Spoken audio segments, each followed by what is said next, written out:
네, 그렇다면 이번 시간에는 오스벨의 유의미 학습을 보다 구체적으로 이해하는 시간을 한번 가져보도록 하겠습니다. 제일 중요한 건 뭐냐면 오스벨이 내린 학습의 정의가 무엇이냐 이걸 이해하는 게 유의미 학습을 이해하는 핵심 포인트다 이렇게 정리할 수 있어요. 오스벨은 학습을 이렇게 정의합니다. 현재 배우는 새로운 지식의 구조를 머릿속에 저장되어 있는 지식의 구조 속으로 포섭해서 위계를 새롭게 설정하는 것. 이게 바로 학습이라고 그랬어요. 쉽게 뭘 의미하냐면 이게 학습 내용이 되겠죠.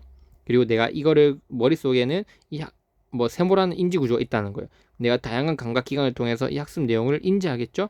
그럼 이 네모와 이 세모가 합쳐져서 나의 인지 구조가 어떻게 이렇게 동그라미로 재구성되는 게 결국 학습이라는 건데, 여러분 이 학습이 보다 잘 이루어지기 위해서 오스벨의 세 가지 조건이 필요하다 그랬어요. 첫 번째 뭐냐면 내가 살펴보는 이 내용과 관련해서 내 인지 구조 머릿속 안에 이 내용과 관련된 연관성이 이 인지 구조 안에 들어있어야 된다는 거예요. 무슨 말이냐면 생판 아예 모르는 내용이 들어올 때도 있겠지만 내가 배우는 내용이 내가 머릿속에 이미 구성되어 있는 내용과 조금이라도 연관성과 유의미성을 갖고 있으면 학습이 보다 더 잘 이루어질 수 있다고 보는 거예요. 그래서 아예 내용이 없는 것보다 이 내용과 관련된 어떤 조금이라도 일말의 배경 지식이라도 머릿속에 들어있으면 학습이 더 잘 이루어질 수 있다고 보았어요. 그게 뭐냐면 내 머릿속에 뭐가 들어있어야 된다고 하냐면 관련 정착 의미가 들어가 있어야 된다는 거예요. 관련 정착 의미. 그래서 이 관련 정착 의미는 배우는 내용에 대해서 세세하게 다 이해하고 있는 것이 아니라 배우는 내용에 대한 어떤 일말의 어떤 인지적 구조를 어느 정도 학습하고 내 머릿속에 갖추어져 있는 상태를 만들어 놓는 게 바로 관련 정착 의미가 있다고 보는 거예요. 물론 없어도 학습이 일어날 수 있겠죠. 하지만 내가 봐야 되는 내용과 관련된 어떤 일정 부분이라도 구성되는 게 중요하다. 그래서 우리가 뭘 하는 거예요? 학습을 배우기 이전에 설명 조직자나 비교 조직자와 같이 선행 조직자를 제공하는 게 여기서 나오게 되는 거예요. 왜? 본시 학습으로 들어가기 전에 뭔가 세부적으로 그 내용에 대해서 배경 지식 상기시켜 보거나 없으면 그 배경 지식 넣어주거나 그런 활동을 해야 된다는 거죠. 그러면 이것만 있으면 되나? 아니란 거예요. 뭐냐면 이 배워야 될 학습 내용, 이 내용 자체도 어떻게 되냐면 일종의 구조성을 가지고 있어야 된다는 거예요. 그래서 좀 지울게요. 네모, 세모로 보겠습니다. 여러분 지워서 다시 이 네모, 이 세모, 내 인지 구조 속에는 이 내용과 관련된 내용이 들어가 있어야 된다. 그게 관련 정착 의미라 그랬죠. 관련 정착 의미. 그리고 이 내가 배워야 되는 학습 내용 자체도 구조성을 가지고 있는 내용이면 좋다. 그래서 내가 배워야 될 내용 자체가 뭔가 체계적으로 구조화되어 있고 그 다음에 일목요연하게 정리되어 있으면 훨씬 학습도 잘 이루어질 수 있다고 보았어요. 그래서 이 학습 과제가 뭘 가져야 되냐면 구속성과 실사성을 갖춘 과제, 이 두 개를 강하게 가지고 있는 과제일수록 인지 발달이 더 잘 일어난다고 봤어요. 그러면 마지막입니다. 과제가 구속성과 실사성을 갖추고 있고 내 머릿속에 관련 정착 의미, 이 내용과 관련된 배경 지식이 어느 정도 들어있다면 그러면 유의미 학습이 일어나는 아니라는 거예요. 그래도 이 과제를 단순히 기계식 암기하는 상태가 된다면 절대 유의미 학습이 일어날 수 없다고 봤어요. 내가 학습자가 능동적인 학습 태세를 갖추고 이 구속성과 실사성을 가지고 있는 과제를 능동적으로 이해하기 위해서, 이거 핵심이야. 능동적으로 이해하기 위해서 이 내용 어떻게 되냐면 포섭해야 된다고 그랬어요. 포섭.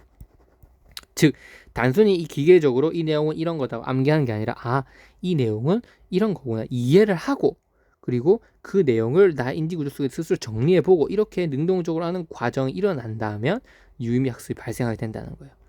그래서 이렇게 정의를 하는 겁니다. 결국 오스웰의 유의미 학습 이론은 뭐다? 학습 과제 자체가 유의미성을 가져야 된다. 이거는 논리적 유의미라 그래요. 학습 과제 자체가 유의미성을 가지는 것을 논리적 유의미라 그러고, 관련 정착 의미는 아까 말씀드렸던 것처럼 내 머릿속에 있는 어떤 지식이 학습 과제와 연관성을 가지고 있는 거예요. 그러면 이렇게 학습 과제도 유의미하고 내 관련 정책 의미도 가지고 있을 때는 잠재적 유의미라 그래요. 유의미한 학습이 일어날 수 있는 잠재적 가능성이 형성된 거예요. 근데 말씀드렸지만 이 두 가지가 있다고 해서 반드시 유의미 학습이 일어나는 것이 아니다. 이것과 관련해서 내가 이 내용을 본격적으로 능동적으로 내 인지 구조 속으로 포섭하려는 그러한 이해의 과정이 필요하다. 그 학습 태세를 갖추었을 때, 이 세 가지가 다 갖추어졌을 때 결국 심리적 유의미가 최종적 유의미 학습입니다. 최종적인 유의미 학습이 발생할 수 있다는 거예요. 학습 과제만 유의미성을 가졌을 때는 논리적 유의미, 학습 과제와 더불어서 내 머릿속에 배경 지식이 갖추어졌을 때는 잠재적 유의미 상황.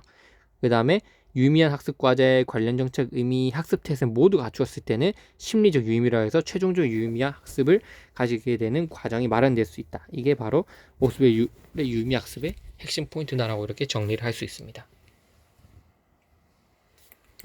그래서 우리가 이제 하나하나 알아가야 될 것은 이런 세부적인 학습 이론들 상태가 어떠한지를 우리가 알아봐야 되는 것도 중요하고, 그리고 이 내용에 따라서 결국 우리가 어떻게 아이들을 지도해야 될지 교육적 시사점 그것을 파악하는 것도 중요하다라고 이렇게 정리를 할 수 있습니다. 그래서 다음 강의에서 이것만 확인해보고 다음 강의에서 세부적으로 한번 들어가 보도록 하겠습니다.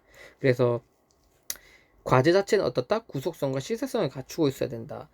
우리가 배우고 가르치는 내용은 위계를 이루고 지식의 구조를 형성하고 있다. 따라서 과제가 논리적 위계가 부족하면 유의미 학습이 일어날 수 없다. 일단 쭉 요약을 하고 제가 설명을 드릴게요. 위계적으로 뭔가 형성되어 있는 상황인데 과제가 논리적 위계적이 부족하면 진정 학습이 일어날 수 없다고 본 거예요. 그래서 학습 과제가 구속성과 실성을 갖춰야 된다는 점. 포인트 두 번째, 우리의 인지 구조는 지식이 위계적 형태로 저장되어 있다. 인지 가장 상층부에는 포괄적이고 추상적인 개념이 있으면 밑으로 갈수록 구체적이고 덜 포괄적인 내용으로 위계를 이루고 있다. 우리의 인지 구조는 학습하려는 내용을 포섭할 수 있는 인지 구조의 상태인 관련 정책 의미가 존재해야 된다. 그렇지 않으면 유의미 학습은 일어날 수 없다. 즉 학습 내용을 뭔가 내가 이해할 수 있는 배경 지식 상태가 미리 인지 구조가 갖춰져야 된다는 거예요. 그게 관련 정책 의미다. 이렇게 요약을 할 수 있고, 마지막으로 학습 태세. 학습 과제를 나의 인지 구조 속에 구속적이고 실사적으로 관련시키고자 하는 학습자의 성향을 의미한다. 만약에 학습자가 포섭의 과정을 거치기보다 기계적으로 학습 내용을 암기하게 되면 절대 유의미 학습이 일어났다고 볼 수 없다. 따라서 오스벨의 유의미 학습이 일어나기 위한 세 가지 조건은 뭐다? 학습 과제의 구속성과 실사성, 그리고 인지 구조의 어떤 관련 정책 의미의 어떤 형성, 유무, 그리고 학습 태세. 바로 이 세 가지가 조건이라 할 수 있었고, 하나하나 저와 뒤에서 세부적으로 살펴보도록 하겠습니다.